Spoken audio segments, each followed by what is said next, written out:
So now we will go over first to Wanda and then to Charles, and they are both here together on camera. So let me move over here to them. Hello. Okay. So I want to quote, I was born hard of hearing, and my mom didn't know if I was hearing impaired, that I was hearing impaired, until I was about 3 years old, because I was responding to sounds. And she thought that I was just ignoring her until I was about 3 years old. And then she took me to the hospital and they did a tonal voice test, and to open my ears, and it didn't work. And so I grew up knowing I was hard of hearing, and I was hearing impaired is what they called me back then.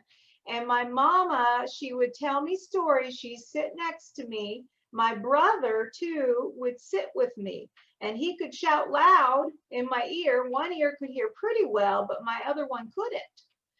So my mom would try to talk to me and help me learn how to read. By the time I was 6 years old, I went into public school, and I didn't have too much difficulty until I was in the 2nd grade. And then I'll give you an example of how I made it through. And this is in reading class. My teacher would ask different students to read, chapter by chapter in our readers.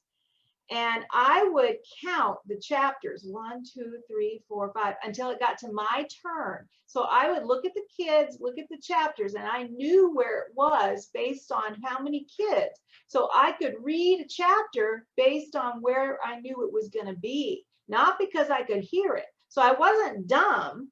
I just figured it out for myself, and that's how I got by in school. I figured out how to do the readings that way. I lived on a farm. I was in a rural area, so there wasn't much out there. I had some friends who were hearing, and I noticed that, my mother, they had a deaf school in Salem, Oregon. And I left my public school then after several years, and I went to the deaf school. And when I got there,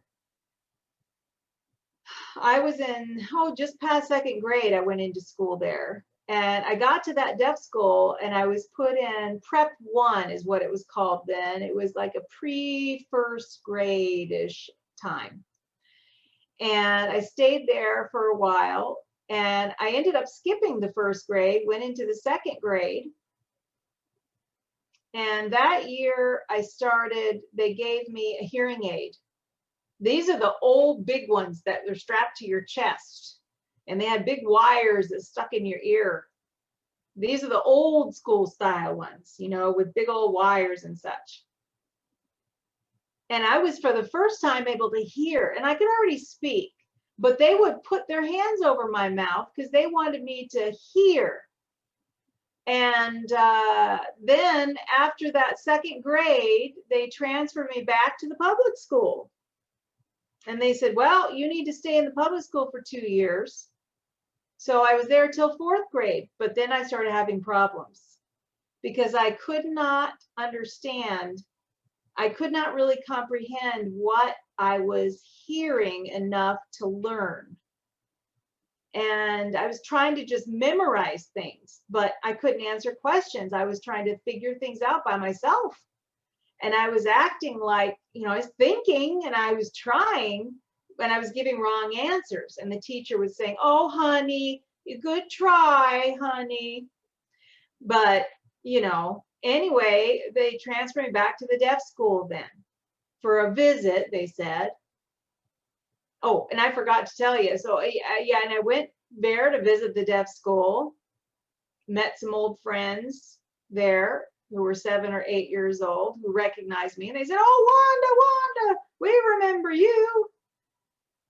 And I hadn't forgot the signs that I'd learned, and I recognized them. They gave me that name sign, Wanda. And they had used some sign language, but I'd forgotten some. But I had a few hearing friends then too, and they would sit with me and tell me things. They would ask me questions. What did you learn? Well, yep, you're hard of hearing. And they'd ask me some questions, but it was overwhelming. And I was picking up things, but nothing would stick in my brain. I struggled for those 2 years. And but then I went back to the deaf school in the fall,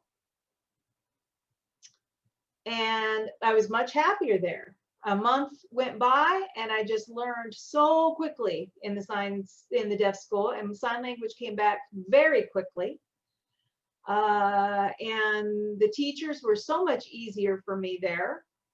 I was able to learn, and at that time it was more of an oral school where I learned how to speak and lip read and such and listen, but I was still able to learn there so much better.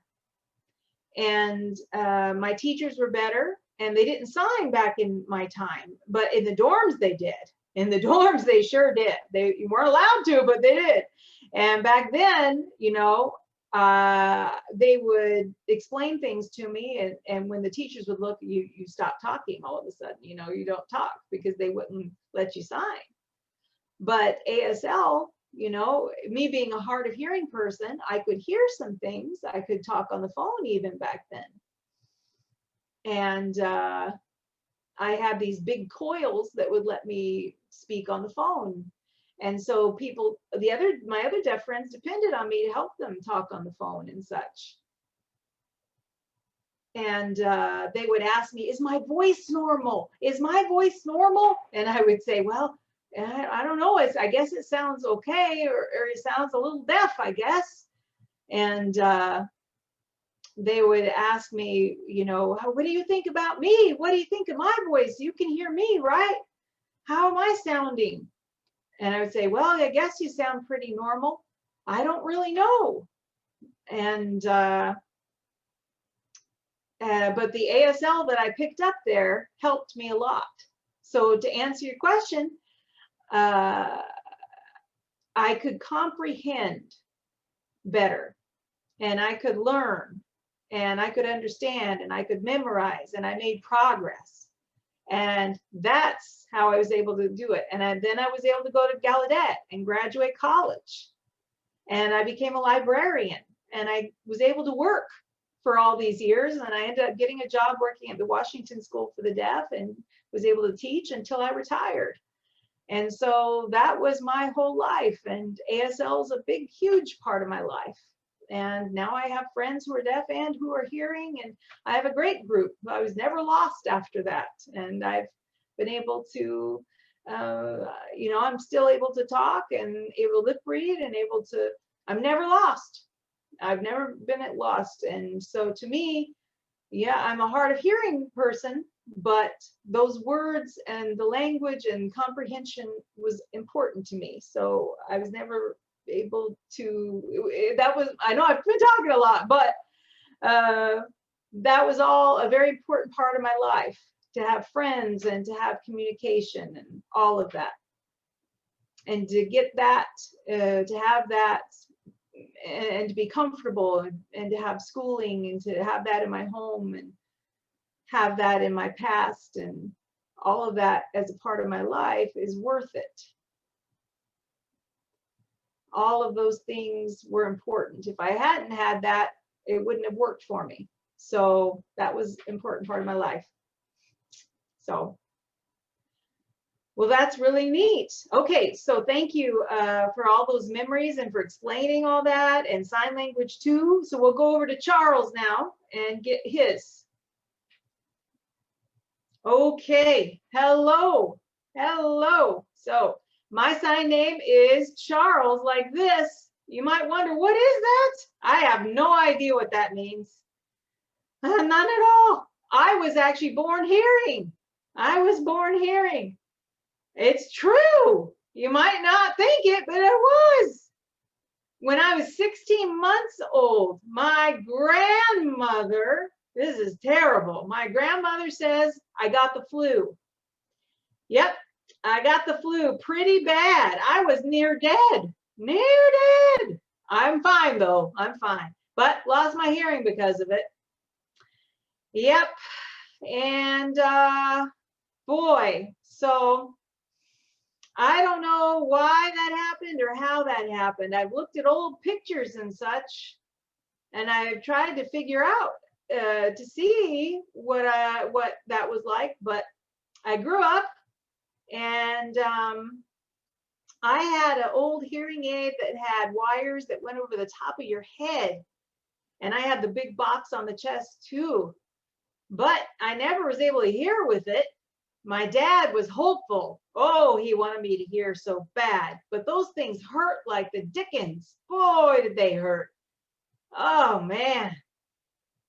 So I went to a town called Gurdon, Arkansas. That's where I lived. I went to a school there that tested me.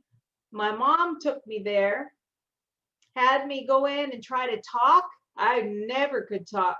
And they say, yep, he's a deaf one, all right. And when I was 5, they took me to the deaf school, and they had all these lights in the school that were flashing around.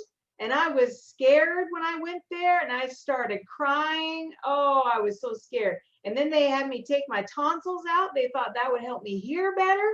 And that didn't help me hear anything. They had me go test on all the lines that you test to see if you can have any hearing at all. I was dead as a doornail with my ears. There was no line movement at all. It was like just dead as a doornail, like those hospitals when you're comatose and you're dead. Nothing. Anyway, but I went to the deaf school. I started making friends. I started learning sign language. My parents would come take me home every once in a while. They'd take me home to Arkansas. And mom and dad and my brothers, they would teach me things. They taught me how to whittle. And my mom and dad, my brother, my sister, she didn't really talk to me hardly at all. Eventually, they moved on and graduated. I kept going back to the deaf school, kept learning. They tried to teach me how to talk. They would put me like next to machines that I could feel to try to teach me how to talk. They said, can you feel this? That means you speak like this. This is the number 3. Say 3, 3, 3, 3. And they put me on a vibrating machine that made me say 3. I'm like, I can't say it. I don't know what that is. So, oh man, you're even tonal deaf. You can't do anything. Say number 2, number 3. Nope, he's still deaf. So they test me every year. Is he still deaf? Yep, he's still deaf. As I got older and older, I don't know why they named me this. They named me Charles. I don't know. My last name is Forcht with an F. So there was a girl that had a first name, and Wanda, you know, her first name is Wanda like that. And my last name is Forcht with an F. So mine is on the arm, and when we got married, her name's Wanda on the arm too. But we decided when we got married, we kept our names. We didn't change them. Sometimes when you get married, you can change your sign name if you want, but we kept ours. I don't know, maybe it's like Spot, like a dog, you know, like a dog has spots. Maybe that's what it looks like to me, like a dog has spots. You know, maybe it's like Charles has a spot on his arm. Maybe that's what it is, but I don't have any spots. So I can't figure out why they named me Forcht. I don't know. I don't know where that sign came from. Anyway, eventually I graduated the deaf school. It was Little Rock, Arkansas, where I graduated. And then when I was done, I was pulled my tassel on my cap. I was finished with school. And then I was working in a sawmill for a while. And then I went into World War II. I was working, and they had me work on bombs for a while. And then when I was done with that, I quit working there, went back to the farm, worked on the farm with my granddad and grandmama, and got older. And then in the summertime, every summer I'd work with my grandparents. I thought that was pretty cool. Oh, there was one thing that was really cool. There was in Life magazine, there was a picture in there. I love looking at Life magazine in pictures. I couldn't read it very good, but I love looking in there at the sports stuff, especially. I like sports. So that was really cool looking at the pictures in that magazine. But I couldn't read that well, so I just looked at the pictures. That's what I like. It's kind of like when you cut them out and you glue them to a wall. That's kind of like me in my brain. I glue pictures in my brain. I like pictures. That's how I learn, is through pictures. That's cool for me. And let's see. Have I stopped learning? Nope, I still learn. Let's see, what else? Oh, when I don't understand something, I ask my wife. My wife tells me everything. She explains things very easily for me. Let's see, what else? Okay, so I graduated, got a job. Then I moved to Tennessee. Then I moved to Iowa. Then I ended up in Portland. I got married to Wanda. Let's see, in '67, and then started working. She started working at the deaf school, and I started commuting to Portland and working there until I retired. And now I work here at the house. I putsy around here at the house all the time. And I made this. I made this shelf back here. And oh, and I got 4 TVs. I have 4 TVs in my living room. I watch 4 TVs. Yep, I sure do. And oh, and I love the Blazers. I love the Blazers. I watch the Blazers all the time. I support the Blazers. That's right.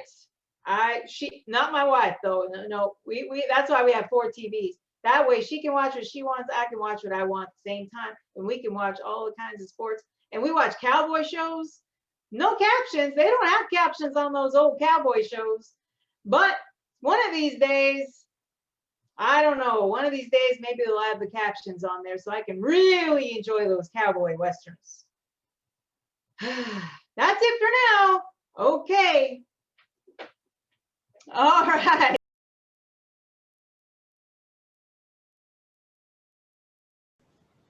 Yes.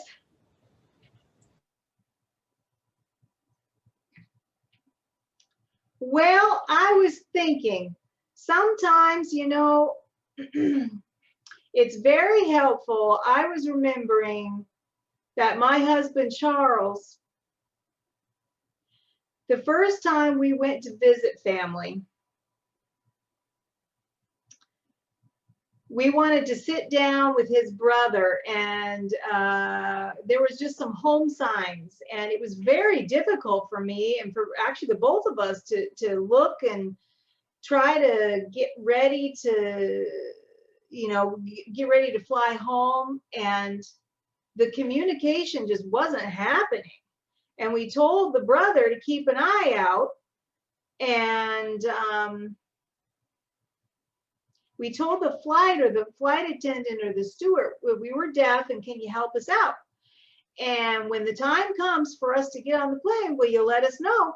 And they came and got Charles, and they sent a boy over to guide us and take us into the plane, get us sitting down, and took us into another flight, you know, the connection flight.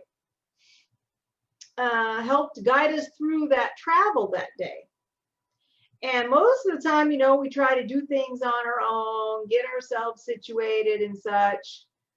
And we were flying to, oh, I remember flying to San Francisco once. And again, we had a guy try to guide us around, like, no, we want to do it on our own. We got ourselves situated, and we were flying up to Portland, got off, and we had a fellow guiding us around, and he met me.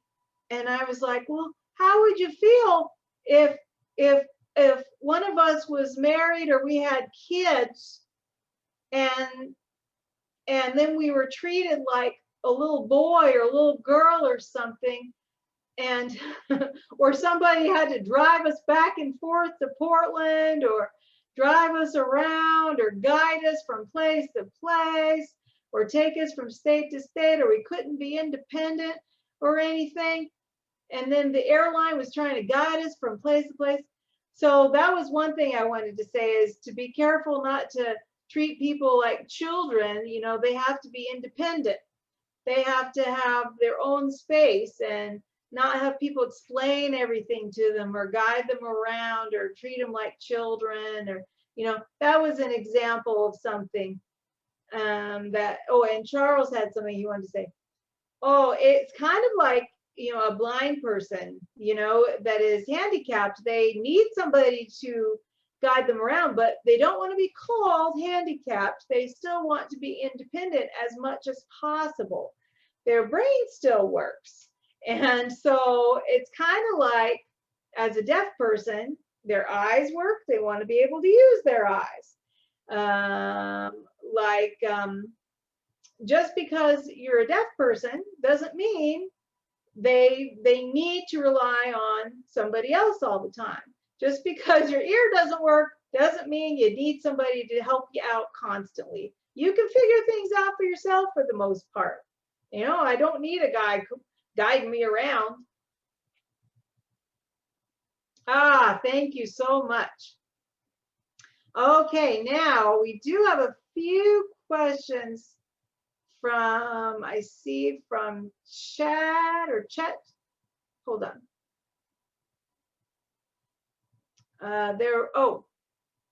It was, have any of you experienced music therapy before? Some of our students are studying music therapy for deaf speakers. Oh, Wanda had something to say.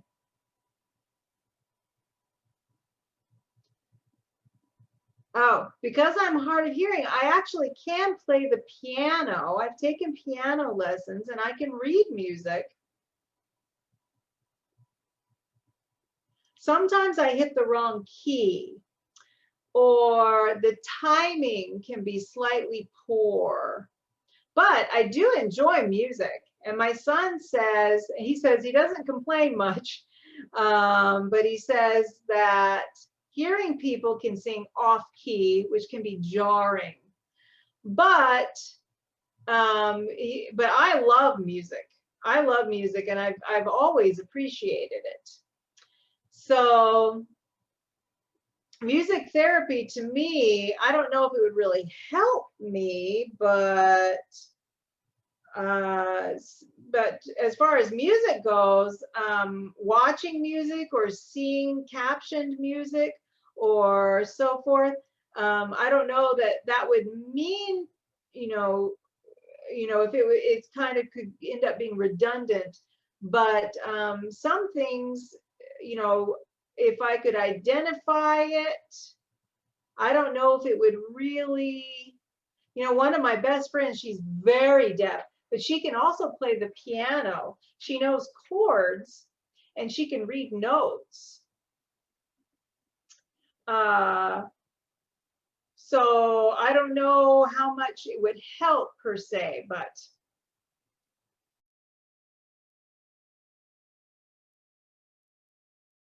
I want to thank again all of our guests from the deaf community for joining us here tonight for the ASL Club meeting. Very insightful and very educational. Again, I want to thank Brad and Kirsten. I hope I'm signing your name correctly. And Wanda and Charles. And also I want to thank our interpreter tonight, Colleen, for interpreting for us there. One more time before we close our meeting, let's give them a round of applause in ASL.